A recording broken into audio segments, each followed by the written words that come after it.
union of God and man is to be found in some secluded enjoyment of his own imaginings, away from the sky-towering temple of the greatness of humanity, which the whole of mankind, in sunshine and storm, is toiling to erect through the ages.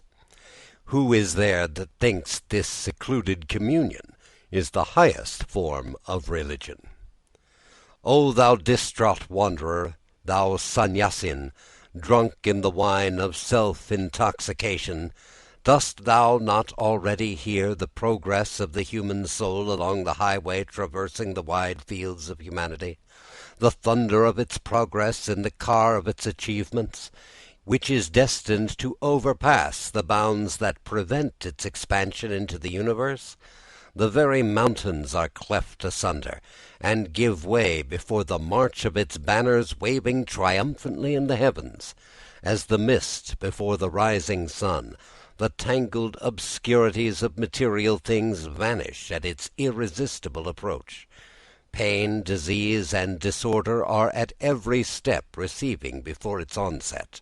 The obstructions of ignorance are being thrust aside. The darkness of blindness is being pierced through, and behold, the promised land of wealth and health, of poetry and art, of knowledge and righteousness is gradually being revealed to view. Do you, in your lethargy, desire to say that this car of humanity, which is shaking the very earth with its triumph of its progress along the mighty vistas of history, has no charioteer leading it on to its final fulfilment?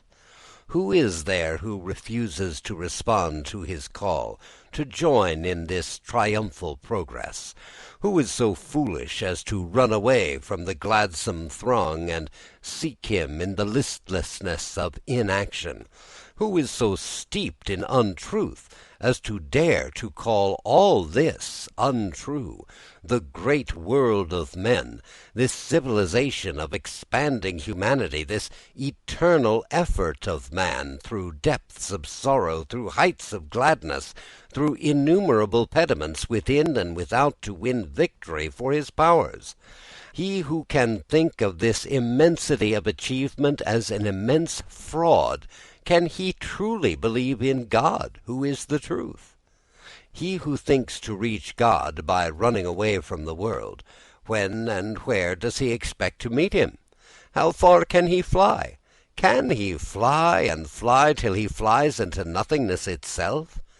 No, the coward who would fly can nowhere find him. We must be brave enough to be able to say, we are reaching him here in this very spot, now, at this very moment. We must be able to assure ourselves that as in our actions we are realizing ourselves, so in ourselves we are realizing him who is the self of self.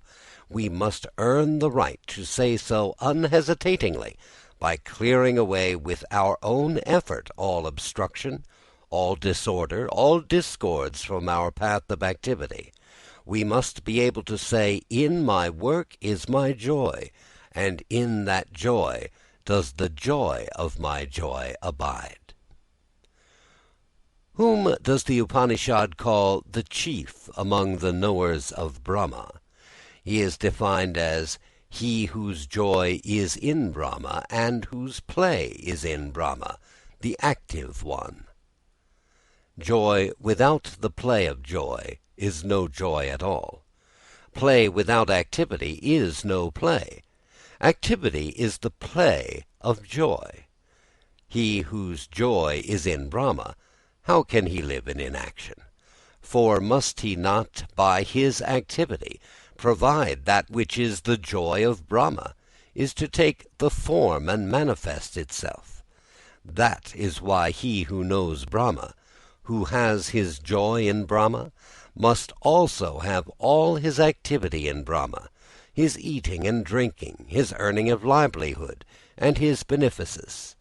Just as the joy of the poet in his poem, of the artist in his art, of the brave man in the output of his courage, of the wise man in his discernment of truths, ever seeks expression in their several activities, so the joy of the knower of Brahma, in the whole of his everyday work, little and big, in truth, in beauty, in orderliness, and in beneficence, seeks to give expression to the infinite.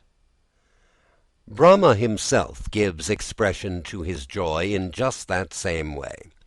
By his many-sided activity, which radiates in all directions, does he fulfill the inherent want of his different creatures. That inherent want is he himself, and so he is in so many ways, in so many forms, giving himself. He works, for without working how could he give himself? His joy is ever dedicating itself in the dedication which is his creation. In this very thing does our own true meaning lie. In this is our likeness to our Father.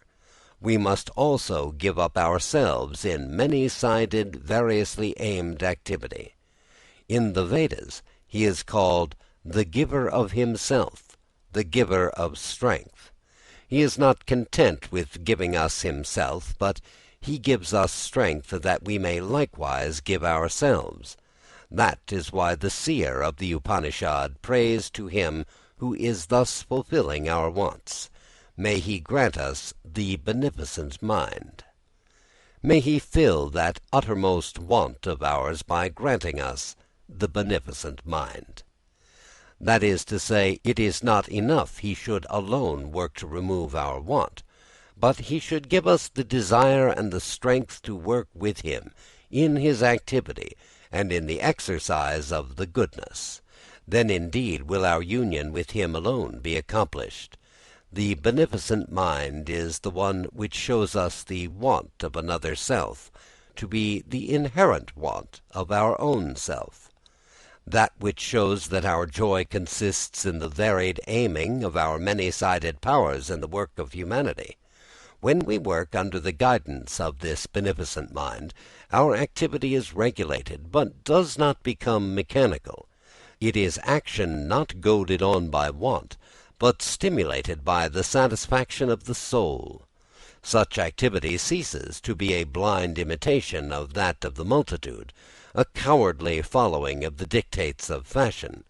Therein we begin to see that he is in the beginning and in the end of the universe, and likewise see that our own work is the fount and the inspiration, and at the end thereof is he, and therefore that all our activity is pervaded by peace and joy. The Upanishad says knowledge, power, and action are of his nature. It is because this naturalness has not yet been born in us that we tend to divide joy from work.